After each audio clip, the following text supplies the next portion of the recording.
हम लोग जब बात कर रहे थे कि जूरिस्प्रूडेंस, इस पर बात होने वाली थी, तो जूरिस्प्रूडेंस के साथ सबसे बड़ी समस्या यही है कि जूरिस्प्रूडेंस आप विधि के सामान्य विषयों की तरह उसका अध्ययन करना चाहते हैं, जबकि विधि के सामान्य विषयों की तरह उसका अध्ययन नहीं हो सकता, क्योंकि वो विधि का ज्ञान नहीं है,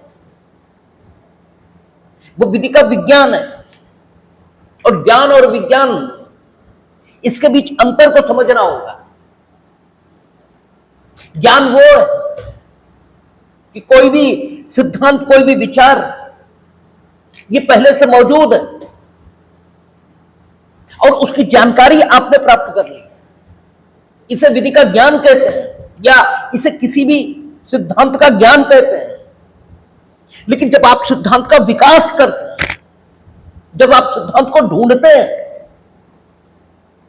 तो उसे विज्ञान कहा जाता है। ज्ञान से पहले वी, ठीक है, इस उपसर्ग का प्रयोग है और यह विशिष्टता का बोध देता है। इसका मतलब यह हुआ कि जूरिस्प्रूडेंस चूंकि विधि का विज्ञान है, तो यह विधि का ऐसा ज्ञान है जिसे विशिष्ट तरीकों से हासिल किया गया है। यह विधि का ज्ञान नहीं है। और यहीं पर फर्क आता है कि जो कानून से संबंधित अन्य विषय हैं, उनके अध्ययन का तरीका और जूरिस्प्रूडेंस के अध्ययन का तरीका, जो कानून के अन्य विषय हैं, उनकी सब्जेक्ट मैटर, उनकी विषय वस्तु, और जो जूरिस्प्रूडेंस की विषय वस्तु है, दोनों में भिन्नता ये दिखाई देती है। और दोनों के जो काम करने का ढंग है वो भी अलग अलग है। इसलिए सारी कठिनाई ये आपको दिखाई दे रही है। कानून के जो अन्य विषय हैं, चाहे वो आईपीसी हो, चाहे वो ट्रॉट हो, चाहे वो कॉन्स्टिट्यूशन हो, चाहे वो संविदा हो, उसके अध्ययन का तरीका यह है कि एक अथॉरिटेटिव सोर्स ये आपके पास उपलब्ध है। Authoritative source meaning thereby एक अधिकृत स्रोत ये आपके पास है। आप अगर संविदा विधि का अध्ययन करना चाहते हैं, आपके पास इंडियन कॉन्ट्रैक्ट एक्ट है, या आप किसी अन्य देश में संविदा विधि का अध्ययन करना चाहते हैं, तो उस देश की संविदा विधि अधिकृत रूप में आपको उपलब्ध है। और आप ये कह सकते हैं कि इस विधि के अनुरूप अगर संविदा की व्याख्या इस देश में की जा रही है तो वो व्याख्या ठीक है, और इस विधि के अनुरूप अगर व्याख्या नहीं है तो वो संविदा विधि की व्याख्या या संविदा की व्याख्या गलत है। जूरिस्प्रूडेंस में ऐसा हो गई है, क्योंकि यहां कोई अधिकृत स्रोत उपलब्ध नहीं है, अध्ययन का कोई निश्चित तरीका ये उपलब्ध नहीं। क्यों? ये विधि का विज्ञान है। विधि का विज्ञान है, कहने का अभिप्राय यह है कि संविदा विधि जो किसी देश की, ठीक है, विधि का भाग है, वह आखिर किस ढंग से विकसित हुई, उसी को संविदा विधि क्यों मान लिया गया उस पर्टिकुलर देश में, इस बात का अध्ययन यह जूरिस्प्रूडेंस करता है। इसका मतलब विधिशास्त्र, यह विधि का ज्ञान नहीं है, यह विधि का विज्ञान है। यह निश्चित करना चाहता है कि किसी भी देश में जो विधि समझी जा रही है वो उस देश में विधि क्यों समझी जा रही है। जिस भी ढंग की विधिक व्यवस्था किसी भी देश में स्थापित है और उस विधिक व्यवस्था द्वारा जो विधिक नियम प्रतिपादित हुए हैं, आखिर वे विधिक नियम उस विधिक व्यवस्था में विधि के नियमों की मान्यता ये प्राप्त क्यों कर लिए हैं, इस चीज का अध्ययन जूरिस्प्रूडेंस करना चाहता है। जूरिस्प्रूडेंस की विषय वस्तु ये है। जूरिस्प्रूडेंस जो जिस चीज का अध्ययन करना चाहता है कि किसी भी देश में विधि का बुनियादी परिवेश क्या है, कानून किस परिवेश से आ रहा है, और चूंकि प्रत्येक देश की परिस्थितियां अलग अलग होती हैं, इसलिए प्रत्येक देश में पाई जाने वाली विधियों में भिन्नता ये दिखाई देती है। लेकिन साथ ही साथ दुनिया के सारे मानव प्राणी एक जैसी मानवीय भावनाओं से भी युक्त हैं, इसलिए दुनिया की विधिक व्यवस्थाओं में एक समानता यह भी दिखाई देती है। यानी समता को सुनिश्चित करने वाले तत्व सभी समान हैं, इस भाव को का अनुभव कराने वाले तत्व हिंदुस्तान की विधिक व्यवस्था यहां भी पाए जाएंगे, ये दुनिया के किसी भी देश की विधिक व्यवस्था वहां भी पाए जाएंगे। लेकिन कुछ लोकल जरूरतें भी हैं और उन लोकल जरूरतों के हिसाब से भी विधियों का निर्माण यह होगा। ठीक है, जैसे विवाहेतर संबंधों के बारे में हिंदुस्तान में जितना कठोर रुख यह दिखाई देगा, उतना कठोर रुख आपको उन देशों में नहीं दिखाई देगा जो पश्चिमी देश कहे जाते हैं। तो वहां इस संबंध में विधियों में भिन्नता यह भी मिलेगी। तो अब एक विधि शास्त्री अगर वो विधि के विज्ञान को निश्चित करना चाहता है, वो ये निश्चित करना चाहता है कि किसी भी विधिक व्यवस्था में जिन विधिक नियमों का, ठीक है, विधि के तौर पर पालन किया जाता है, वे विधिक नियम उस विधिक व्यवस्था में किस ढंग से आए हैं, तो उसे इस तत्व का अनुभव करना ही होगा कि उस विधिक व्यवस्था में जितने लोग रह रहे हैं उनकी अपनी जो नैतिक मान्यताएं हैं, उनकी अपनी जो सामाजिक मान्यताएं हैं,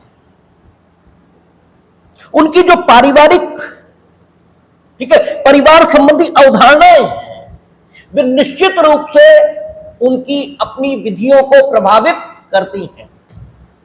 और फिर उस विधि शास्त्री की जो सोच बनेगी, वो विधि शास्त्री की सोच ये बनेगी कि विधि देशों की होती है, विधि सार्वभौमिक नहीं होती। उसकी सोच ये बनेगी। एक दूसरा विधि शास्त्री आएगा, वो दूसरा विधि शास्त्री उन तत्वों का अध्ययन करेगा कि वो ये देखेगा कि सब जगह कुछ ऐसे तत्व हैं जिनको विधिक नियमों में मान्यता मिली है, जैसे समानता है, जैसे स्वतंत्रता है। तो उसकी जो मान्यता बनेगी, वो मान्यता यह बनेगी कि किसी भी विधिक व्यवस्था में विधिक नियमों के तौर पर जो नियम मान्यता प्राप्त करते हैं, वे मूलभूत मानवीय मूल्यों का सम्मान सुरक्षित करने वाले नियम होते हैं।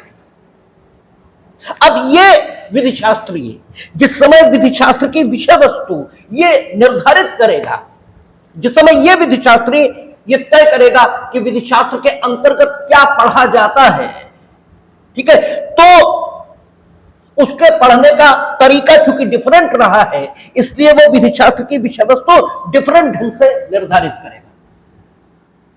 और वो विधि शास्त्र की विषय वस्तु ये डिफरेंट ढंग से निर्धारित करेगा। तो अलग अलग लोग विधि शास्त्र को अलग अलग ढंगों से पढ़ते रहे हैं, इसलिए उन्होंने विधि शास्त्र की डेफिनेशन भी अलग अलग ढंगों से दी है। यह एक महत्वपूर्ण अंतर दिखाई देता है और इसलिए विधि शास्त्र का अध्ययन आपको टफ लगने लगता है, जबकि कोई दिक्कत नहीं है। बस आपको एक मोटी बात समझ लेनी है, यह विधि का ज्ञान नहीं है, यह विधि का विज्ञान है। और चूंकि यह विधि का विज्ञान है, इसलिए यह जो अध्ययन करेगा वो अध्ययन इस बात का करेगा कि किसी भी विधिक व्यवस्था में जिन विधिक नियमों को विधि की मान्यता प्राप्त हुई है, वे नियम उस विधिक व्यवस्था में विधि की मान्यता क्यों प्राप्त कर लेते हैं? विधिक नियमों की मान्यता क्यों प्राप्त कर लेते हैं? कहने का अर्थ यह है कि उन विधिक नियमों की वैधता का आधार क्या है, और उस विधिक व्यवस्था में उन नियमों की वैधता का जो आधार है, कि दुनिया भर में सभी विधिक व्यवस्थाओं में जो विधिक नियम पाए जा रहे हैं उनकी वैधता का आधार वही है जो एक जगह पर है। यानी अगर एक विधिक व्यवस्था में संप्रभु का समादेश होने के कारण एक समादेश को विधिक नियम के तौर पर मान्यता मिली है, तो क्या दुनिया की सारी विधिक व्यवस्थाओं में संप्रभु के समादेशों को विधिक नियम की मान्यता ये दी जा सकती है? जूरिस्प्रूडेंस विधि का विज्ञान है, वो ये निश्चित करना चाहता है कि जो कुछ विधि समझा गया है उसे विधि क्यों समझा गया है, वो विकसित कैसे होता है, उसके काम क्या है, उसका उद्देश्य क्या है। इन बातों पर विचार जूरिस्प्रूडेंस करना चाहता है। जूरिस्प्रूडेंस का इससे कोई मतलब नहीं है कि स्वयं विधिक नियम क्या है। जूरिस्प्रूडेंस का इस बात से मतलब है कि जो विधिक नियम है वो विधिक नियम क्यों है, इससे मतलब है। अच्छा, आपको मिसकॉन्सेप्शन कहां से होता है? आपको जो मिसकॉन्सेप्शन होता है वो सबसे पहली जो डेफिनेशन आप पढ़ते हो उससे होता है, और सबसे बड़ी दिक्कत यह है कि आप जिंदगी उस डेफिनेशन से आगे ही नहीं बढ़ते, क्योंकि हमने बहुत बार लोगों से बात की है, वो तो पूछो जूरिस्प्रूडेंस क्या है, या किसी भी विद्यार्थी की जूरिस्प्रूडेंस की कॉपी ये उठा लो। किसी भी विद्यार्थी, यानी अपवादिक तौर पर अच्छे विद्यार्थी भी हो सकते हैं, लेकिन किसी भी विद्यार्थी, कहने का अर्थ ही ये होता है कि अधिकांश विद्यार्थियों की कॉपियां आप उठाएंगे तो जैसे ही जूरिस्प्रूडेंस की परिभाषा लिखने की बात आएगी तो जूरिस्प्रूडेंस की पहली परिभाषा वो जूरिस्प्रूडेंस दो शब्दों से मिलकर बना है, जुरिस प्लस प्रूडेंशिया। जुरिस का अर्थ विधि है और प्रूडेंशिया का अर्थ ज्ञान है, अर्थात ये विधि का ज्ञान है। नो, ये विधि का ज्ञान नहीं है, ये विधि का विज्ञान है। और विज्ञान, इसका ज्ञान ये कैसे किया जाता है ये आपको चौथे क्लास में सिखाया गया। चौथे क्लास में क्या कहता है? विज्ञान आओ करके सीखे। यानी विज्ञान वो ज्ञान है जो उस ढंग से हासिल नहीं होता जिस ढंग से सामान्य ज्ञान हासिल होता है। ठीक है, विज्ञान एक विशिष्ट प्रणाली से किसी भी विषय का हासिल होने वाला ज्ञान है। और हमारी दिक्कत यह है कि हमने विज्ञान को सीमित कर दिया फिजिक्स, केमिस्ट्री आदि आदि तक। विज्ञान का अर्थ सिर्फ इतना कि यह एक विशिष्ट प्रकार का ज्ञान है जो भिन्न भिन्न तरीकों से, यानी विशिष्ट तरीकों से हासिल किया जाता है किसी भी विषय के बारे में। जब आप यह अध्ययन करना चाहते हैं कि किसी भी विधिक व्यवस्था में जिसे विधिक नियम की मान्यता प्राप्त हुई है वो विधिक नियम क्यों है, आप यह अध्ययन करना चाहते हैं, तो एक तरीका यह हो सकता है कि इस पर्टिकुलर विधिक व्यवस्था में जिसे विधिक नियम की मान्यता प्राप्त हुई है या जिन नियमों को विधिक नियम की मान्यता प्राप्त होती है उनमें कुछ विशेष प्रकार के गुण पाए जा रहे हैं और उन गुणों का आपने विश्लेषण ये कर लिया। किताब गौतम प्रभु के समादेश हैं, उनमें सजा यानी अनुशास्ति ये पाई जा रही है। आपने कुछ विशिष्ट गुणों का ठीक है विश्लेषण के माध्यम से ठीक है अध्ययन ये कर लिया। आपने जान लिया कि ऐसे सारे नियम इस पद्धति में या इस विधिक व्यवस्था में विधि के नियम की मान्यता ये प्राप्त कर लेंगे जिनमें ये गुण पाए जाएंगे।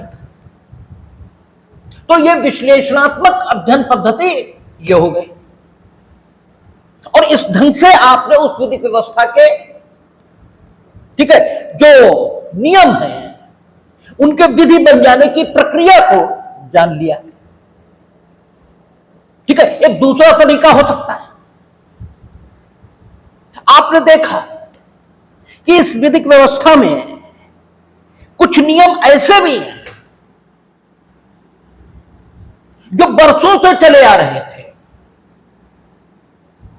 जिन्हें किसी ने बनाया नहीं या किसने बनाया पता नहीं, लेकिन वे नियम उस विधिक व्यवस्था में चले आ रहे थे और कालांतर में उन नियमों को उस विधिक व्यवस्था में विधि के नियम की मान्यता ये मिल गई। तो आपने ये निष्कर्ष निकाला कि इस विधिक व्यवस्था में जिन नियमों को विधिक नियम की मान्यता प्राप्त हुई वे बनाए नहीं पाए गए। अब होता क्या है, एक ही विधिक व्यवस्था में कुछ नियम ऐसे भी हैं जिन्हें बनाया गया है और कुछ नियम ऐसे भी हैं जिन्हें पाया गया है। बाई चांस ये है कि पूर्व के विधिशास्त्री की दृष्टि उन नियमों पर पड़ी जिन नियमों को बनाया गया था और आपकी दृष्टि उन नियमों पर पड़ी जिन्हें पाया गया था। अब आपने जो प्रतिपादित किया वो ये प्रतिपादित किया कि विधि के नियम बनाए नहीं जाते, पाए जाते हैं, और उसने यह प्रतिपादित किया कि पाए नहीं जाते, बनाए जाते हैं। अब अध्ययन का तरीका डिफरेंट हो गया, दोनों के अध्ययन का तरीका यह अलग अलग हो गया, लेकिन दोनों विधि की वैधानिकता के बारे में बात करते हैं। अब जूरिस्प्रूडेंस ठीक है अध्ययन का तरीका इस दृष्टिकोण से दोनों विधिशास्त्रियों के लिए अलग अलग ये हो गया। दोनों विधिशास्त्री अलग अलग ढंग से चीजों को देखने लगे। एक तीसरा आदमी आया, उसने देखा कि समाज में भाई समाज ये तो लगातार विकास करेगा, समाज के सदस्यों की जरूरतें ये बढ़ती जाएंगी, समाज में बुराइयां ये पैदा होंगी। ठीक है, तो उन बुराइयों के शमन के लिए, उन बुराइयों के शमन की जो जरूरत पैदा हुई उस जरूरत की संतुष्टि के लिए कानून बनाया गया ताकि समाज का अस्तित्व ठीक है ये बना रहे। अब एक तीसरा विचारक आया, उसने ये देखा कि विधि सामाजिक जरूरतों की पूर्ति करती है, विधि के माध्यम से सामाजिक जरूरतें पूरी की जाती हैं। अब उसके अध्ययन का तरीका समाजशास्त्री हो गया। एक चौथा विचारक आया, उसके अध्ययन का तरीका अनुभव निरपेक्ष। अनुभव निरपेक्ष का मतलब यह हुआ कि वो ये मानता है कि आपकी जो चेतना है इसमें जो अनुभव हो रहे हैं, ठीक है, आपकी चेतना जिन तथ्यों का संज्ञान ले रही है उन तथ्यों का अनुभव आपको बाद में होगा। अनुभव ज्ञानेंद्रियों से होता है, ठीक है। आपकी चेतना जिन तथ्यों का संज्ञान ले रही है वे अनुभव से पूर्व है। कहने का अर्थ यह है आपकी चेतना स्वतंत्रता का संज्ञान ले रही है, ठीक है ना। और यह स्वतंत्रता अनुभव से पूर्व आपकी चेतना में मौजूद है। अन्यथा जब हम आपको बंदी बनाते हैं, जब हम आपकी स्वतंत्रता का हनन करते हैं, तो आपको कैसे पता लगता है कि मेरी स्वतंत्रता का हनन हुआ? अगर भाई स्वतंत्रता का हनन हुआ, ये अनुभव ये तो बाद में हुआ ना। जब हमने आपको बंदी बना लिया, अनुभव तो तब हुआ ना कि मेरी स्वतंत्रता का हनन हुआ है। तो अगर स्वतंत्रता का ज्ञान ये आपको पहले नहीं था, ये अनुभव से पूर्व नहीं था, तो स्वतंत्रता का हनन होने पर आपको ये पता कैसे लगा कि मेरी स्वतंत्रता का हनन हुआ? अरे भाई, एक बड़ी सीधी बात है। जो बात आपको पता ही नहीं, आप सो रहे हैं, कुछ होता रहे, तो आपको तो जानकारी नहीं है, क्योंकि आपकी चेतना उस समय सुप्तावस्था में है, उस समय सोई हुई है। आपकी चेतना किसी तथ्य का संज्ञान नहीं ले रही, इसलिए आपको कुछ भी जानकारी नहीं हो रही। जब आप जागृत अवस्था में हैं, तो आपकी चेतना भिन्न भिन्न तथ्यों का संज्ञान ले रही है। यही सोने और जागने का फर्क है। तो सवाल यह है कि अगर स्वतंत्रता ये आप में पहले से मौजूद नहीं थी, अर्थात आपकी चेतना ने किसी स्वतंत्रता का संज्ञान लिया ही नहीं था, तो जब स्वतंत्रता का हनन हुआ, तो आपको स्वतंत्रता नाम का जो विचार है उससे आपका परिचय कैसे हुआ? आप कैसे जाने कि स्वतंत्रता का हनन हुआ है, अगर स्वतंत्रता से कोई पूर्व परिचय आपका नहीं है? इसका मतलब परतंत्रता का अनुभव या स्वतंत्रता के अभाव का अनुभव आपकी ज्ञानेंद्रियों ने आपको बाद में कराया। स्वतंत्रता पहले मौजूद थी। अगर स्वतंत्रता पहले मौजूद न रही होती तो स्थिति यह थी कि स्वतंत्रता के अभाव की दशा उत्पन्न होने पर आपको यह पता ही नहीं लगता कि स्वतंत्रता का अभाव हो गया है। कैसे पता लगेगा? आपने मीठा जाना ही नहीं, तो मीठा कैसे बताएंगे आप जिस चीज से आपका परिचय नहीं? वो चीज आप पहचानेंगे कैसे? इसका मतलब यह हुआ कि कुछ चीजें ऐसी हैं जिनका संज्ञान चेतना ले रही है, किंतु उन चीजों का अनुभव हमें बाद में हो रहा है। कुछ चीजें ऐसी, एक और विचारक हो सकता है, वो ये कहेगा कि जो है ही नहीं उसका, ठीक है, जो अनुभव नहीं होता, जो दिख नहीं रहा, जिसका संज्ञान हमारी ज्ञानेंद्रियां नहीं ले सकती, जो जिसका अनुभव नहीं होता, वो हो ही कैसे सकता है?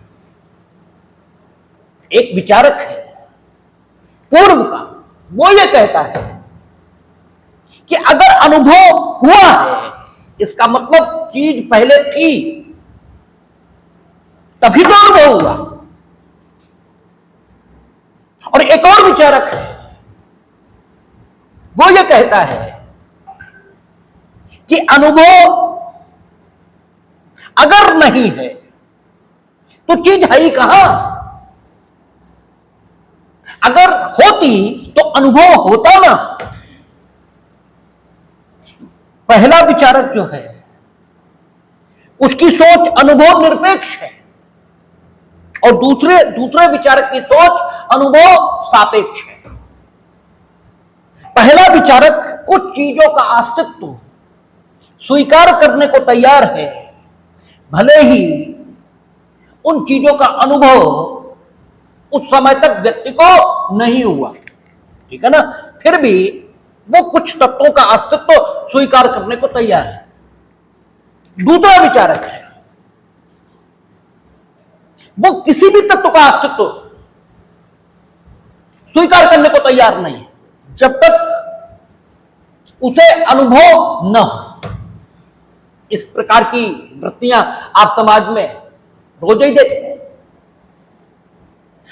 कोई कहता है कि भगवान है, कोई कहता है नहीं है,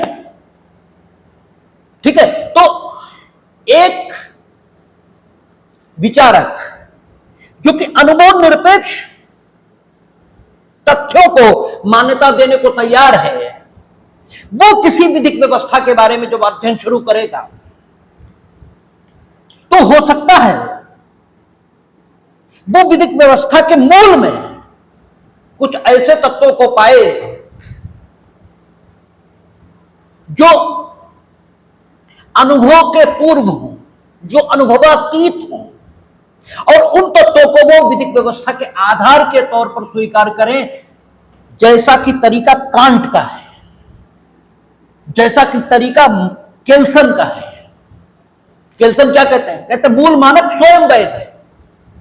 केल्सन ने, ठीक है, आपका मानकों की थ्योरी प्रस्तुत की है और केल्सन ने क्या कहा है कि किसी भी विधिक व्यवस्था में, विधिक व्यवस्था क्या है? मानकों का समूह है। और कोई विधिक व्यवस्था, केल्सन की थ्योरी हम आगे पढ़ेंगे, लेकिन चूंकि यहां प्रासंगिक हो गया इसलिए हम केल्सन की थ्योरी पर बात कर रहे हैं। केल्सन कहते हैं विधिक व्यवस्था में क्या होता है? मानक पाए जाते हैं और प्रत्येक जो मानक है वो अपने से श्रेष्ठ मानक से, ठीक है, वैधता प्राप्त करता है और अपने से श्रेष्ठ मानक से वैधता प्राप्त करने के कारण, ठीक है, वह मानक उस विधिक व्यवस्था में वैध बना रहता है और लोग उसका पालन करते हैं और अंत में यह विधिक व्यवस्था मूल मानक पर टिकती है आकर। और जब केल्सन से पूछा जाता है कि मूल मानक यह वैध क्यों होता है, तो वो कहते हैं कि मूल मानक की वैधता स्वयं स्थापित है, इसे वैध माना ही जाएगा। यानी मूल मानक की वैधता अनुभव होने से पूर्व ही, ठीक है, तथ्य रूप में अनुभव होने से पूर्व ही चेतना में वैध है, यह मानकर चलना पड़ेगा। यही तरीका कांट का है। कांट कहता है कि स्वतंत्रता ये पहले से मौजूद है, हीगल कहता है स्वतंत्रता पहले से मौजूद है और इसका संरक्षण कानून के माध्यम से करना है, ठीक है। स्वतंत्रता पहले से मौजूद है, मानवीय गरिमा पहले से मौजूद है और इसका संरक्षण हमें कानून के माध्यम से करना है। तो है क्या कि अब सबकी अप्रोचेस अलग है। विधिशास्त्र, इसके अध्ययन का तरीका, क्योंकि विधिशास्त्र क्या है? विधि का ज्ञान नहीं है। आपकी सबसे बड़ी दिक्कत यही है, आपने इसको विधि का ज्ञान मानकर बैठे हैं और विधि का ज्ञान मान लेने के कारण आप ऐसे मानकर बैठे हैं कि आपको कोई अधिकृत पाठ्यपुस्तक यह उपलब्ध हो जाएगी और अधिकृत पाठ्यपुस्तक उपलब्ध होने के बाद आप उसे पढ़ लेंगे और आपको विधिशास्त्र का ज्ञान यह हो जाएगा। इसकी कोई अधिकृत पाठ्यपुस्तक है ही नहीं। आप पैटर्न को पढ़ेंगे वो अलग ढंग से विधिशास्त्र को डिफाइन करेंगे, ऑस्टिन को पढ़ेंगे वो अलग ढंग से, ग्रे को पढ़ेंगे अलग ढंग से, एलन को पढ़ेंगे अलग ढंग से, सब अलग अलग ढंग से देखेंगे चीजों को, ठीक है। सब विधिशास्त्र की जो विषय वस्तु है उसका वर्णन अपने हिसाब से करेंगे। क्यों? उन्होंने जब अध्ययन किया तो उन्होंने ये पाया कि इस विधिक व्यवस्था में जो कानून बना है वो इन वजहों से बना है, ठीक है। जो वजह उन्होंने पाई है किसी भी विधिक व्यवस्था में कानून के बन जाने की, वे वजहें उन्होंने पाई हैं, लेकिन वे एकमात्र वजह है, ठीक है। वो एकमात्र वजह है दुनिया भर में कानून के अस्तित्व में आ जाने की। ये बात ठीक नहीं है। कहीं कानून बनाना भी पड़ता है, कहीं कानून जो पहले से पाया गया उसे मान्यता भी देनी पड़ती है, कहीं जरूरतों के हिसाब से भी कानून बनता है, और कहीं न्यायाधीश जो व्याख्या करते हैं उसे भी कानून की मान्यता देनी पड़ती है, ठीक है ना। तो अब एक व्यक्ति, उसका अनुभव अपना ही होता है, और क्योंकि उसका अपना अनुभव होता है तो वो अपने अनुभव के बारे में लिखता है, अपने अनुभव के बारे में बताता है। और आप ये मानकर चलते हैं कि जैसे अन्य विषयों पर एक पाठ्य पुस्तक आपको उपलब्ध हो जाती है, ऐसे यहां भी एक पाठ्य पुस्तक आपको उपलब्ध हो जाए और आप उसे पढ़ लें, बात खत्म हो जाए। और ऐसा कभी होता नहीं, इसलिए आपको दिक्कत आती है। आपको समझ में नहीं आता कि विश्लेषणात्मक विचार के लोग ठीक हैं, ऐतिहासिक विचार के लोग ठीक हैं, सोशियोलॉजिकल स्कूल के लोग ठीक हैं, या यथार्थवादी ठीक हैं। अरे न कोई गलत है न कोई ठीक है, सबके देखने का तरीका है, और सबने जो देखा वो ठीक है, कुछ भी संपूर्ण नहीं है, अभी भी देखा जा रहा है। इसीलिए आप अपनी जूरिस्प्रूडेंस की किताब देखेंगे तो वहां आता है विधि शास्त्र के अध्ययन की अधुनातन पद्धतियां, यानी मॉडर्न टेक्निक्स। ये ओल्ड टेक्निक्स हैं, ऐतिहासिक विचारधारा, विश्लेषणात्मक विचारधारा, सोशियोलॉजिकल स्कूल, लेकिन अधुनातन पद्धतियां जो आधुनिक पद्धतियां हैं वे भी आ रही हैं, ठीक है ना। तो जूरिस्प्रूडेंस की सबसे बड़ी दिक्कत यही है कि आप इसे सामान्य विषयों की तरह लेते हैं, और फिर इस टर्मिनोलॉजी का जितना दुरुपयोग हुआ है, इसने जितना मिसकॉन्सेप्शन पैदा किया है, उतना तो किसी शब्द ने किया ही नहीं कि यह विधि का ज्ञान है। यह विधि का ज्ञान नहीं है, या अगर विधि का ज्ञान है भी तो यह विधि का ज्ञान उस रूप में है जिस रूप में इसे विधि का विज्ञान कहा जाएगा, ठीक है। विधि का विज्ञान है, ये विधि का ज्ञान नहीं है। क्योंकि विधि का ज्ञान जैसे ही आप कहते हैं, हमने फिर कहा विधि का ज्ञान नहीं है, इसका अर्थ यह नहीं है कि विधि का ज्ञान नहीं है, क्योंकि ज्ञान एक बड़ा शब्द है, ज्ञान एक बड़ा शब्द है जिसमें विज्ञान शामिल हो जाएगा, ठीक है ना। लेकिन विज्ञान ये एक छोटा शब्द है, संकुचित शब्द है, जिसमें विशिष्ट तरीकों से प्राप्त ज्ञान को ही हम रखेंगे, ठीक है ना। विशिष्ट तरीकों से प्राप्त ज्ञान को, यानी जिस ज्ञान को हम प्राप्त करेंगे विशिष्ट तरीकों से, वे विशिष्ट तरीके क्या होंगे? तुलना, निरीक्षण, प्रयोग, ये है। These are the techniques, these are the tools.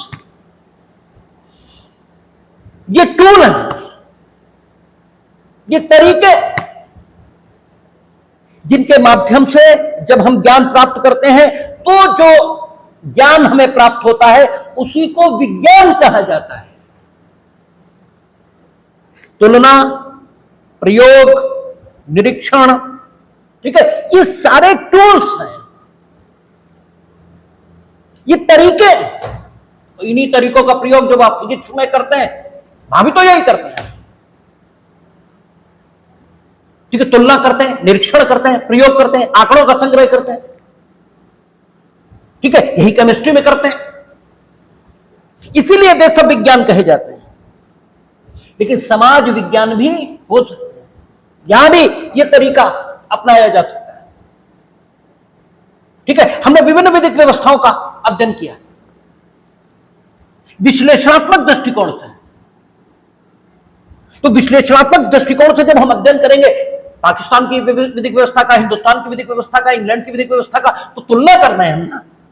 Hindustan में संप्रभु का समादेश ये विधि है, वहां संप्रभु का समादेश ये विधि है, वहां संप्रभु, इसके मतलब किसी भी देश की विधिक व्यवस्था में जो संप्रभु का समादेश होता है वो विधि होता है।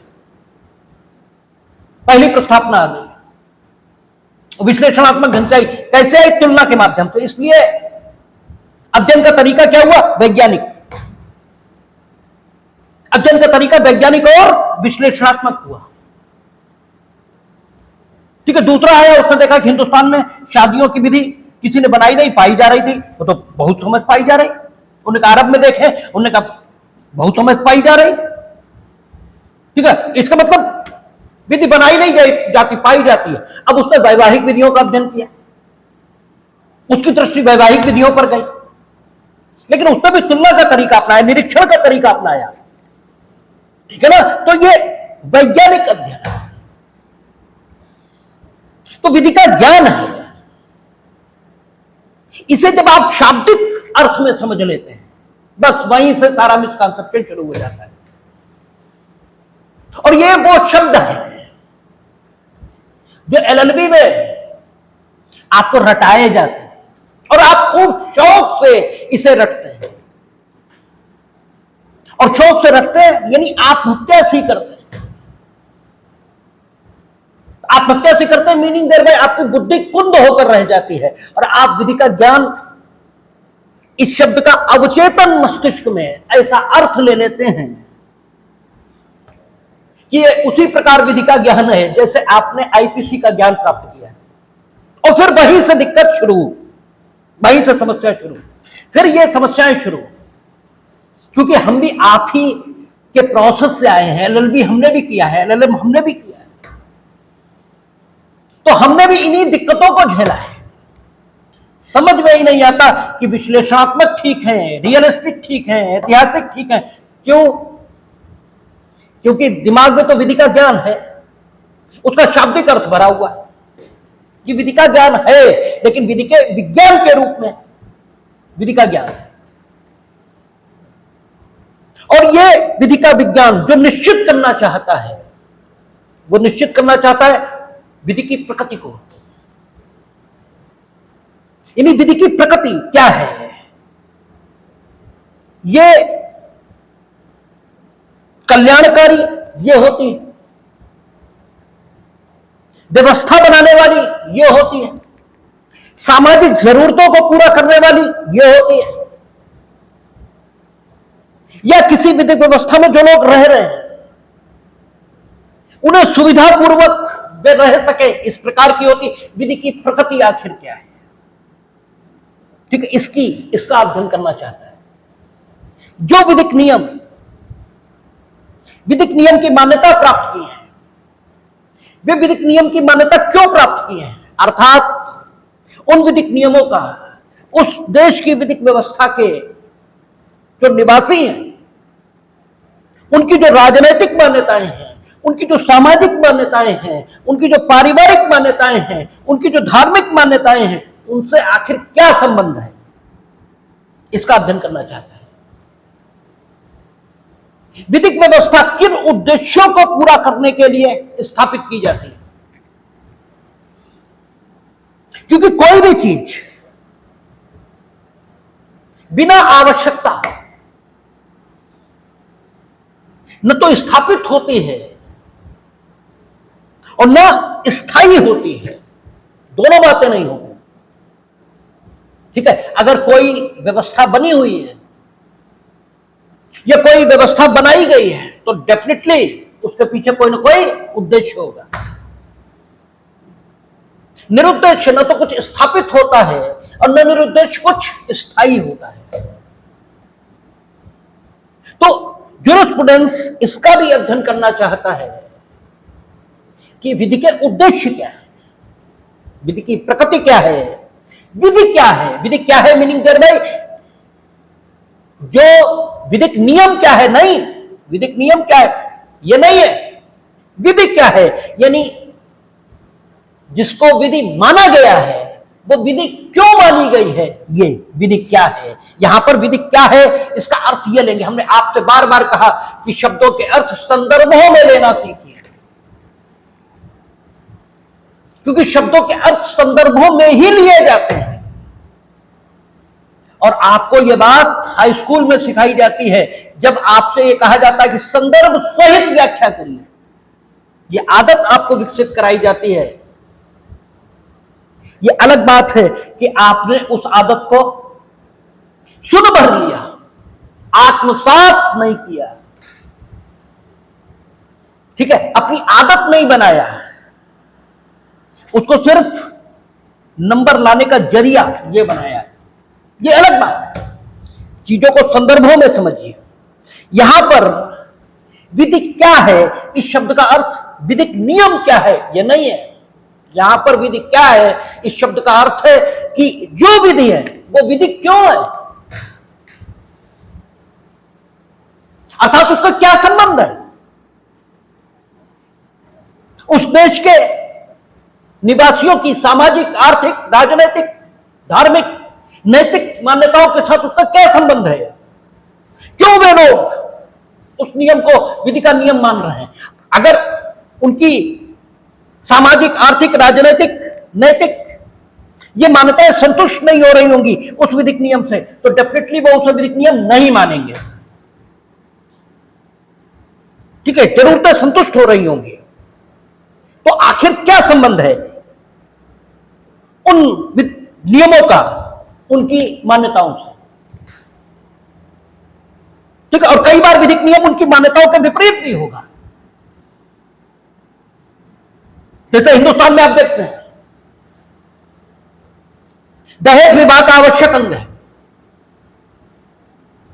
लेकिन इसके बाद भी दहेज के विरोध में कानून बना है जो उनकी पारिवारिक मान्यताओं के खिलाफ है, लेकिन इसके बाद भी बना, ठीक है। दुनिया की कोई कम्युनिटी ये आप उठा लीजिए, सब जगह स्त्रियों की दशा खराब थी,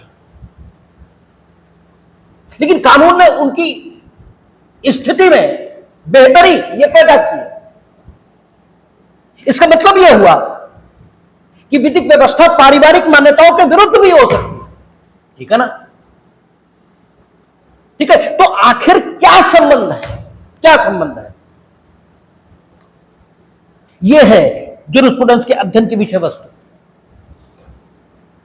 उसका उद्देश्य क्या है, प्रकृति विधि क्या है और विधि का उद्देश्य, यह ज्यूरिस्प्रूडेंस के अध्ययन की विषय वस्तु। ज्यूरिस्प्रूडेंस के अध्ययन का तरीका डिफरेंट है, ठीक है। इसका महत्व, यह ज्यूरिस्प्रूडेंस उस ढंग से समस्याओं का समाधान नहीं करता जिस ढंग से समस्याओं का समाधान अन्य विषय करते हैं, इसलिए भी आपको इसमें दिक्कत आती है। उस ढंग से समस्याओं का समाधान नहीं करता, कहने का अर्थ यह, संविदा ठीक हुई या नहीं, संविदा को प्रवर्तित कराया जाना चाहिए या नहीं कराया जाना चाहिए, इस विषय पर मार्गदर्शन चाहिए। आपने इंडियन कॉन्ट्रैक्ट एक्ट उठाया, देखा कि एक वैध संविदा के आवश्यक तत्व क्या है, धारा 10 है मेरे ख्याल से, धारा 10 में तो है एक वैध संविदा के आवश्यक तत्व। आपने देखा धारा 10 के मुताबिक एक वैध संविदा के आवश्यक तत्व उसमें पाए जा रहे हैं, आपने संविदा का प्रवर्तन करा दिया, ठीक है। ज्यूरिस्प्रूडेंस इस ढंग से उठने वाली व्यवहारिक समस्याओं के समाधान के लिए कोई रास्ता ये देता ही नहीं, क्योंकि ज्यूरिस्प्रूडेंस ये बताएगा संविदा से जो अधिकार पैदा होता है वो लोकलक्षी होता है या व्यक्तिलक्षी होता है, ठीक है ना। जो ये सारे वो ये बताएगा कि विधिक अधिकार इसका हनन हुआ तो आप इंजंक्शन जारी करा सकते हैं, जूरिस्प्रूडेंस ये बताएगा विधिक अधिकार क्या होता है, ठीक है ना। तो आपको अब आपकी जो आदत है वो आदत क्या डेवलप हुई है, इंपॉर्टेंट पढ़ लो। जब इंपॉर्टेंट पढ़ लो ये आदत डेवलप हुई, तो विषय का संपूर्ण ज्ञान है, ये तो आपकी आदत में ही नहीं है। तो आप हमेशा इंपॉर्टेंट पढ़ लो, कहने का अर्थ क्या है, जो व्यवहारिक दृष्टि से महत्वपूर्ण है वो पढ़ लो, यही तो इसका अर्थ हुआ। अगर इंपॉर्टेंट पढ़ लो इस वाक्यांश को, ठीक है, हम व्याख्यायित करें तो अर्थ जो निकलेगा वो तो यही निकलेगा कि इंपॉर्टेंट पढ़ लो, यानी जो प्रैक्टिकली व्यवहारिक दृष्टिकोण से महत्वपूर्ण है, जिससे जीवन की समस्याएं हल हो सकती हैं, जिससे एग्जाम में नंबर आ सकते हैं, वो पढ़ लो। यही तो हुआ इसका मतलब। जूरिस्प्रूडेंस व्यवहारिक दृष्टिकोण से आपको महत्वपूर्ण नहीं दिखाई देता,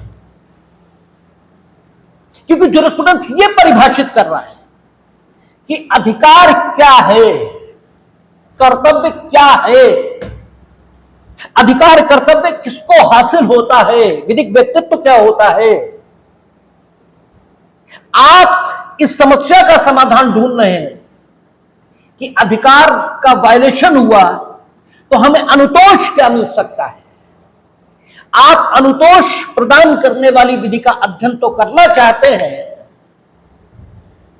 लेकिन अनुतोष प्राप्त करने की जो स्थिति ये उत्पन्न होती है, उस स्थिति की व्याख्या करने वाले विषय का अध्ययन आप नहीं करना चाहते, क्योंकि वो आपको व्यवहारिक नहीं दिखाई देता। और दिमाग की अपनी प्रॉपर्टी है, उसे जो अच्छा नहीं लगता या जिसके बारे में उसे आपने संतुष्ट नहीं किया कि वो अच्छा है, उसे वो समझना नहीं चाहता। इसलिए जूरिस्प्रूडेंस आपको समझ में नहीं आता। अन्यथा जूरिस्प्रूडेंस अरे बड़े आनंद का विषय, वो कहता है ये विधि का ज्ञान है, लेकिन इसको थोड़ा बढ़ाएं, ये विधि का ज्ञान नहीं है, ये विधि का विज्ञान है, ये विधि का विज्ञान है, ये विधि के बारे में अध्ययन करता है। विधि के कार्य क्या है, विधि की प्रकृति क्या है, विधि कैसे बनती है, इस पर अध्ययन करता है। और इसीलिए इसको डिफाइन करने की कोशिश हुई है। देखिए, जब परिभाषा किसी भी चीज की दी जाती है तो परिभाषा अपने में उन सारे तत्वों को, ठीक है, अगर परिभाषक को की परिभाषा करें, अगर डेफिनेशन की डेफिनेशन करें, तो जो डेफिनेशन की डेफिनेशन आएगी वो ये होगी कि डेफिनेशन उसे कहते हैं जिसमें बीज रूप में वे सारे तत्व मौजूद रहते हैं जो किसी विषय में विस्तृत रूप से शामिल किए गए हैं। यही परिभाषा है, ठीक है ना। डेफिनेशन की डेफिनेशन करें तो डेफिनेशन की डेफिनेशन क्या निकल कर आएगी कि डेफिनेशन ऐसे तथ्यों का समूह है जो बीज रूप में उन सारे तत्वों को अपने में शामिल कर लेते हैं जिन्हें संबंधित विषय में विस्तार से शामिल किया गया है। हत्या की डेफिनेशन क्या है आपने देखा, तो कोई संव्यवहार हत्या है या नहीं, उसमें वे तत्व पाए जाने चाहिए जो हत्या की डेफिनेशन में शामिल है। यानी डेफिनेशन ऐसे तथ्यों का समूह है जिसमें बीज रूप में, सूक्ष्म रूप से वो सारी चीजें मौजूद हैं जो विषय में विस्तार से मौजूद है। यही डेफिनेशन होती है। अब इस दृष्टिकोण से जूरिस्प्रूडेंस को डिफाइन करने की कोशिश करते हैं। अब परिभाषा शुरू होगी जूरिस्प्रूडेंस की, ठीक है ना। यानी अब बीज रूप में हम उन सारे तत्वों को, ठीक है, एक जगह रखने की और एक जगह देखने की कोशिश करेंगे जो ज्यूरिस्प्रूडेंस की विषय वस्तु में विस्तार से शामिल है। ठीक है ना? जब परिभाषा को इलेबरेट करना हम शुरू करेंगे तो विस्तार से वे सारे तत्व हमें दिखाई देना शुरू हो जाएंगे जो परिभाषा में बीज रूप में मौजूद है। और आप ज्यूरिस्प्रूडेंस की इस डेफिनेशन से आगे नहीं बढ़ना चाहते कि ये जुरिस प्लस प्रूडेंशिया, ये विधि का ज्ञान है, इस डेफिनेशन से आप आगे ही नहीं जाना चाहते। इस डेफिनेशन से आगे बढ़िए, और इस डेफिनेशन से जब आगे बढ़ते हैं तो स्थिति यह है कि ज्यूरिस्प्रूडेंस की डेफिनेशंस विभिन्न विचारक अपने अपने ढंग से करेंगे। अब देखिए, फिर दृष्टिकोणों का अंतर आएगा, फिर दृष्टिकोणों का अंतर आएगा। एक विचारक है वो जब ज्यूरिस्प्रूडेंस यानी विधि की प्रकृति का, विधि के कार्यों का, ठीक है, विधि के कार्यों का, विधि के उद्देश्यों का, और जो विधि है वो विधि क्यों है, इस पर जब देखता है, इस पर जब दृष्टिपात करता है तो उसे दिखाई देता है कि कुछ बहुत अच्छे से तत्व हैं, उनका चूंकि कानून संरक्षण करता है, इसलिए किसी भी विधिक व्यवस्था में कानून को कानून माना जाता है। अच्छे तत्व क्या है? स्वतंत्रता, समानता, व्यक्ति की गरिमा, ठीक है, इनका संरक्षण करता है। इसका मतलब विधि के काम, विधि की प्रकृति कल्याणकारी है, विधि की प्रकृति, ठीक है, मानव का सम्मान सुनिश्चित करने वाली है, विधि की प्रकृति सामाजिक सहभागिता, सामाजिक उन्नति को बढ़ावा देने वाली है। ठीक है ना? विधि के उद्देश्य यही है। ठीक है, इस प्रकार की उसकी धारणा बनेगी। तो इस प्रकार की ये आदमी खुद में कैसा कहा जाएगा? आदर्शवादी। ये आदर्शवादी व्यक्ति कहा जाएगा। ये जब विधिक शास्त्र की परिभाषा देगा तो ये विधि की आदर्शवादी परिभाषा देगा। ठीक है ना? ये विधि की आदर्शवादी परिभाषा देगा। दूसरा, अन्य ढंग के विचारक आएंगे, वो देखेंगे कि विधि क्या है। विधि इन नियमों से मान्यता प्राप्त करती है, ये विधि है, इसके काम क्या है? व्यवस्था बनाना है। ये विश्लेषणात्मक दृष्टिकोण हुआ, एनालिटिकल पॉइंट ऑफ व्यू हुआ। अब ये विचारक जो परिभाषा देंगे वो परिभाषाएं कैसी होंगी? विश्लेषणात्मक। ठीक है ना? तीसरे प्रकार के विचारक आएंगे, वो देखेंगे सारे मामले को, वो कहेंगे विधि क्या है? जो सामाजिक समेकता को स्थापित करे। विधि क्या है? जो सामाजिक सहयोग को बढ़ावा दे। ठीक है ना? तो विधि की समाजशास्त्रीय परिभाषाएं ये आनी शुरू हो जाएंगी।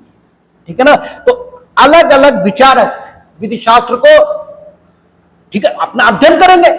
भाई विधि, अलग अलग विचारक विधि शास्त्र का अध्ययन करेंगे और उनका जो अध्ययन है उसे बीज रूप में वे परिभाषित करेंगे। वही तो डेफिनेशन बनेगी, वही तो डेफिनेशन बनेगी। अच्छा, ये डेफिनेशन विभिन्न प्रकार के विचारकों द्वारा दी जाने के कारण अपनी प्रकृति में चार प्रकार की हो जाएंगी। एक विधिशास्त्र की आदर्शवादी परिभाषा है, विधिशास्त्र की विश्लेषणात्मक परिभाषा है, विधिशास्त्र की संकलनात्मक परिभाषा है और विधिशास्त्र की समाजशास्त्रीय परिभाषा है। ये चार प्रकार की परिभाषाएं विधिशास्त्र की हमारे सामने आएंगी। ठीक है ना? विधिशास्त्र की आदर्शवादी परिभाषा, इसे देने वाले कौन होंगे? इसे देने वाले होंगे आल्पियन और सिसरो। विधिशास्त्र की विश्लेषणात्मक परिभाषा है, ये देने वाले लोग कौन होंगे? Austin, Salmond, Holland, grey, Keaton और पैटन। इतने लोग एनालिटिकल डेफिनेशंस ये देंगे। फिर विधिशास्त्र की संकलनात्मक परिभाषाएं आएंगी, वो कौन देगा? सी के एलन और जीएम सेठना। फिर विधिशास्त्र की समाजशास्त्रीय परिभाषाएं आएंगी। वो कौन देगा? डीन राथ्रोपाउंड और जूलियस स्टोन।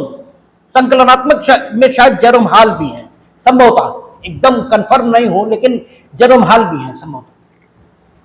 इस ढंग से विधिशास्त्र की परिभाषाएं हमारे सामने आएंगी। अब देखें, आप सिस्टम से एक बार एक करके आप समझते जाएंगे। बात कठिन नहीं है, बात बिल्कुल कठिन नहीं है, लेकिन सबसे बड़ी दिक्कत यह है कि आपने ये जो समझ रखा है कि विधि का ज्ञान, ये एक बहुत बड़ी समस्या है। विधि का ज्ञान है, लेकिन ये उस रूप में विधि का ज्ञान नहीं है जिस रूप में आईपीसी का अध्ययन ये विधि का ज्ञान है। ये उस रूप में विधि का ज्ञान नहीं है, ठीक है, ये विधि का विज्ञान है। अच्छा, एक समस्या और हुई ज्यूरिस्प्रूडेंस के साथ, वो ये है कि एक आफत तो इस परिभाषा ने शुरू कर दी कि विधि का ज्ञान है, ये आपने पढ़ ली, और दूसरा जो शब्द प्रयोग समाज में चल रहा है ज्यूरिस्प्रूडेंस शब्द का, ये शब्द प्रयोग नहीं है, ये शब्द का दुरुपयोग है। जैसे हिंदू ज्यूरिस्प्रूडेंस, मुस्लिम ज्यूरिस्प्रूडेंस। अब जबकि हिंदू ज्यूरिस्प्रूडेंस के नाम पर जो कुछ आपको बताया जा रहा है वो सिर्फ और सिर्फ हिंदू लॉ है। जो मुस्लिम ज्यूरिस्प्रूडेंस के नाम पर जो आपको बताया जा रहा है वो सिर्फ और सिर्फ मुस्लिम लॉ है, लेकिन उसे नाम दे रहे हैं Hindu jurisprudence, Muslim jurisprudence, medical jurisprudence. Medical jurisprudence के नाम पर जो किताब आपको मिल रही है उसमें और कुछ नहीं है। उस किताब में सिर्फ इतना लिखा है कि कानून के कौन कौन से सेक्शन डॉक्टरों को ध्यान में रखनी चाहिए और मेडिकल की कौन कौन सी बातें वकीलों को ध्यान में रखनी चाहिए, ठीक है। यानी चिकित्सा विज्ञान का वह हिस्सा जो वकीलों के उपयोग का है और कानून के ज्ञान का वह हिस्सा जो डॉक्टरों के उपयोग का है, सिर्फ इतना लिखा है उसमें। क्योंकि डॉक्टर को ओपिनियन देनी है कि जो चोट पाई गई घायल के शरीर पर वह किस ढंग की थी, ग्रीवियस इन नेचर थी या सिंपल इन नेचर थी। तो ग्रीवियस कौन सी चोटें होती हैं ये तो उसे पता होना चाहिए ना, सिंपल कौन सी चोटें होती हैं तो उसे पता होना चाहिए ना, ग्रीवियस 8 प्रकार की होती है उसे जानकारी में होना चाहिए ना, ठीक है ना, तभी तो वो लिखेगा ग्रीवियस इन नेचर। अगर दांत टूटा हुआ है, ठीक है, तो उसे पता होना चाहिए ना कि दांत का विसंधान, ठीक है, या चेहरे का विद्रूपीकरण ये घोर उपहति के अंतर्गत है, ये तो मालूम होना चाहिए ना। तो मेडिकल ज्यूरिस्प्रूडेंस की किताब में सिर्फ इतना ही लिखा है कि चोटों के प्रकार कितने हैं, ठीक है ना, वहां चोटों के प्रकार लिखे, साधारण उपहति किस प्रकार की होती है, घोर उपहति किस प्रकार की होती है, सिर्फ इतना, ठीक है। वकीलों के लिए यह जानना जरूरी है कि डंडे से चोट लगी तो घाव किस ढंग का आएगा, फायर आर्म लगा है, ठीक है, फायर लगा है, चोट किस ढंग की आएगी, ठीक है, अगर कुचला गया है तो किस ढंग की चोट आई, ये उनके लिए जानना जरूरी है। तो मेडिकल ज्यूरिस्प्रूडेंस की किताब में और कुछ नहीं लिखा है, सिर्फ इतना नाम दे दिया ज्यूरिस्प्रूडेंस। अब आपको गलतफहमी, एक तो गलतफहमी वहां से पैदा हुई कि विधि का ज्ञान है, दूसरा गलतफहमी यहां से पैदा हुई कि समाज में जो ज्यूरिस्प्रूडेंस शब्द का दुरुपयोग चल रहा है उसके कारण से आपके दिमाग में इंप्रेशन बनना शुरू हो गया कि ज्यूरिस्प्रूडेंस विधि का ज्ञान ही है। क्योंकि हिंदू ज्यूरिस्प्रूडेंस किसे कहा गया, हिंदू लॉ को, इस्लामिक ज्यूरिस्प्रूडेंस किसे कहा गया, इस्लामिक लॉ को। तो आपके दिमाग में क्या आया, ये विधि का ज्ञान है, नहीं है, ये विधि का विज्ञान है। जो उस विधि को सुनिश्चित करेगा जिस विधि का अध्ययन आप एलएलबी स्टूडेंट के तौर पर अन्य विषयों में करते हैं, ये उसका अध्ययन करेगा। इसके अध्ययन की विषय वस्तु वो है, ठीक है। विधिक नियम, जिन नियमों की वजह से विधिक नियम बन जाएंगे, ये उनका अध्ययन करेगा, ठीक है ना। ये एक बहुत बड़ी समस्या है। Medical jurisprudence, Hindu jurisprudence, Islamic jurisprudence, dental jurisprudence, there are so many names. जैसे फ्रांस में उन्होंने क्या किया, जो विद्वानों के मत कानून के संबंध में, जैसे आस्किन का मत है, बेंथम का मत है, इन सबके मत हैं, ये विद्वानों के मत है ना, इनके लिए, ठीक है। और जो केस ला आ रहा है, केस ला जिसे हमारे यहां न्यायिक पूर्वक कहते हैं, ठीक है ना, प्रेसिडेंट जिसके लिए कहते हैं, तो प्रेसिडेंट और विद्वानों के मत, इनके लिए उन्होंने ज्यूरिस्प्रूडेंस शब्द का प्रयोग कर लिया, इसे वो ज्यूरिस्प्रूडेंस कहने लगे। और जो उनका इनेक्टेड लॉ है उसे उन्होंने लॉ कहा, ठीक है। जो इनेक्टेड लॉ है उसे लॉ कह रहे हैं, और जो प्रेसिडेंट, ठीक है, और आपका विद्वानों के मत इससे मिलकर बन रहा है, इसे ज्यूरिस्प्रूडेंस कह रहे हैं, जबकि ये बिल्कुल नहीं है। ज्यूरिस्प्रूडेंस का मतलब क्या है? विधि की प्रकृति, इसका विशेष तरीके से अध्ययन, विधि क्यों है इसका विशेष तरीके से अध्ययन, विधि के उद्देश्य क्या है इसका अध्ययन, विधि के कार्य क्या है इसका अध्ययन। इसके अध्ययन की टेक्निक विश्लेषणात्मक हो सकती है, इसके अध्ययन की टेक्निक ऐतिहासिक हो सकती है, इसके अध्ययन की टेक्निक रियलिस्टिक हो सकती है, इसके अध्ययन की टेक्निक सोशलॉजिकल हो सकती है, इसके अध्ययन की टेक्निक अनुभव निरपेक्ष हो सकती है, इसके अध्ययन की टेक्निक अनुभव सापेक्ष हो सकती है, ठीक है ना। लेकिन ये नहीं है कम से कम जो फ्रांस के लोग बता रहे हैं, क्योंकि विद्वानों के मत और पूर्वक वो तो तैयार है, रखा है सामने, अध्ययन कर लो, ठीक है। तो आपके ध्यान में क्या आया कि ज्यूरिस्प्रूडेंस पहले से तैयार विषय का अध्ययन ही नहीं है, विधि का ज्ञान है। ये फिर बड़ी बात आ गई, ये विधि का विज्ञान नहीं है, क्योंकि विज्ञान ज्ञान है किंतु विशिष्ट तरीके से प्राप्त, और यहां ये पहले से प्राप्त ज्ञान आपके सामने रखा है रेडीमेड, इसे विशेष तरीके से प्राप्त करने की जरूरत थोड़ा है। तो एक ये समस्या बहुत बड़ी है, एक रेड आपकी लगी ज्यूरिस्प्रूडेंशिया, ज्यूरिस्प्रूडेंशिया शब्द ने एक रेड मारी, और एक रेड लगी समाज में ज्यूरिस्प्रूडेंस शब्द का जो दुरुपयोग चल रहा है इसके कारण से, ठीक है ना। तो ज्यूरिस्प्रूडेंस ये विधि का ज्ञान नहीं, ये विधि का विज्ञान है, ठीक है। और इसे परिभाषित करने की कोशिश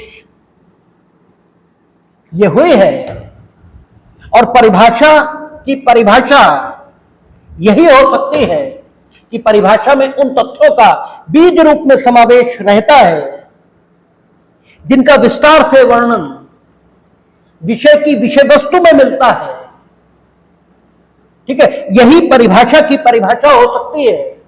और चूंकि ज्यूरिस्प्रूडेंस की विषय वस्तु का अध्ययन विभिन्न विचारकों ने अपने अपने दृष्टिकोणों से किया है, इसलिए विभिन्न विचारकों के द्वारा जो अध्ययन प्रस्तुत किया गया है, उन विचारकों का जो दृष्टिकोण है, उस दृष्टिकोण के अनुसार विधि शास्त्र की 4 प्रकार की परिभाषाएं मोटे तौर पर उभरती हैं, जिन्हें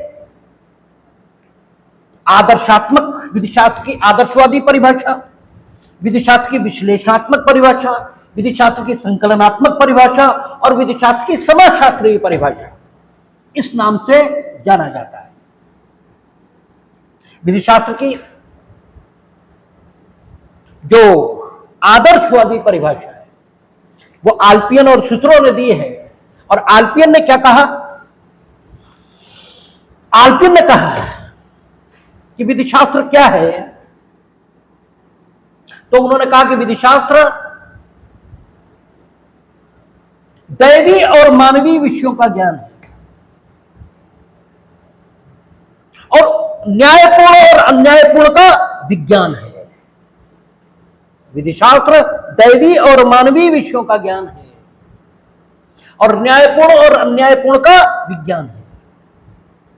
यहां आल्पियन का तात्पर्य दैवी और मानवीय विषयों से, क्योंकि वो विधि शास्त्र की परिभाषा कर रहा है, और हमने पहले भी आपसे कहा कि शब्दों का अर्थ हमेशा संदर्भों में, संदर्भ के से अलग हटकर शब्द का अर्थ बिल्कुल नहीं लेंगे। तो यहां मानवीय विषय, इसका मतलब वे नियम हुए जिन नियमों को विधिक नियम की मान्यता मिली हुई है किसी भी समाज में, या जिन नियमों को मानवीय आचरण के नियम के तौर पर उस समाज में मान्यता मिली हुई है। मानवीय आचरण के तौर पर दो प्रकार के नियमों को मान्यता समाज में रहती है, एक नैतिकता के नियम, दूसरे विधिक नियम। दोनों आचरण संबंधी नियम है, ठीक है ना। ये मानवीय विषयों का ज्ञान है, मानवीय विषयों के लिए यानी उन नियमों का ज्ञान है। विधि शास्त्र ये क्या है? दैवीय और मानवीय विषयों का ज्ञान है, यानी ये नियमों का ज्ञान है। नियमों का ज्ञान है यानी नियमों को ढूंढने का तरीका है। यानी विधि शास्त्र की विषय वस्तु क्या हुई? नियमों को ढूंढने का तरीका, वे नियम जो मानवीय विषय के तौर पर या मानवीय आचरण के नियम के तौर पर उस व्यवस्था में मौजूद है। और धार्मिक आचरण के नियम, आपके पूजा के नियम, इबादत के नियम, ये अलग होते हैं। ये दैवी और मानवीय विषयों का ज्ञान है। साथ ही साथ ये न्यायपूर्ण और अन्यायपूर्ण का विज्ञान भी है, यानी क्या ठीक है और क्या गलत है, इसका विज्ञान भी है। ये न्यायपूर्ण और अन्यायपूर्ण का विज्ञान भी है, ये कहा आल्पियन ने, ठीक है। तो न्यायपूर्ण और अन्यायपूर्ण का विज्ञान ये भी है और दैवीय और मानवीय विषयों का ज्ञान ये भी है। दोनों बातें हैं। इस ढंग से आल्पियन की परिभाषा बहुत विस्तार ले गई। ये न्यायपूर्ण और अन्यायपूर्ण यानी विधि की प्रकृति को सुनिश्चित करेगा। न्यायपूर्ण विधि, ठीक है, विधि को न्यायपूर्ण कैसे बनाया जाए और उसे अन्यायपूर्ण से अलग कैसे रखा जाए, इसका विज्ञान भी है। इसके तरीके भी ढूंढेगी, ठीक है। इसके तरीके को ढूंढने का जो तरीका होगा वो भी विधि शास्त्र के अध्ययन की विषय वस्तु इसमें शामिल होगा। अर्थात विधि शास्त्र की डेफिनेशन में यह भी रखा गया कि न्यायपूर्ण अन्यायपूर्ण का विज्ञान भी है। कौन? विधि शास्त्र, यानी विधि शास्त्र के अध्ययन की विषय वस्तु उन तरीकों के खोज से भी संबंधित है जो न्यायपूर्ण को अन्यायपूर्ण से अलग कर दे। और साथ ही साथ ये दैवीय और मानवीय विषयों का ज्ञान भी है, यानी विधिक नियमों का ज्ञान भी है। यानी आल्पियन ने विधिक नियमों का ज्ञान और उन्हें बनाने का तरीका दोनों को विधि शास्त्र के अध्ययन की विषय वस्तु मान लिया। और यह आल्पियन की कमी है, क्योंकि विधिक नियमों का ज्ञान ये विधि शास्त्र के अध्ययन की विषय वस्तु नहीं है। न्यायपूर्ण और अन्यायपूर्ण का विज्ञान केवल यहां तक तो बात ठीक है, लेकिन चूंकि आल्पियन बहुत प्रिमिटिव विचारक हैं तो प्राइमरी तौर पर गलतियां होती रहती हैं, इसलिए वो बहुत महत्व की बात नहीं है। महत्व की बात यह है कि उसने पहली बार डिफाइन करने की कोशिश की। वही कहते हैं ना कि मंजिल मिली नहीं मिली इसका मतलब नहीं है, लेकिन मंजिल की जुस्तजू में मेरा कारवा तो है, कम से कम उस दिशा में बढ़े तो मैं तो इस चीज का। सिसरो कहता है ये विधि के ज्ञान का दार्शनिक पक्ष है। विधि के ज्ञान का दार्शनिक पक्ष, विधि यानी विधिक नियम, विधिक नियमों के ज्ञान का दार्शनिक पक्ष है। दार्शनिक पक्ष से तात्पर्य सिसरो का यह है कि विधि के जो आदर्शात्मक तत्व हैं जो उसे विधि बना देते हैं, उनका ज्ञान ये विधि शास्त्र के अध्ययन की विषय वस्तु है। उन तत्वों को ढूंढना जो विधिक नियमों को विधिक नियम बना देते हैं, ये विधि के ज्ञान का दार्शनिक पक्ष है, ये सिसरो कहते हैं।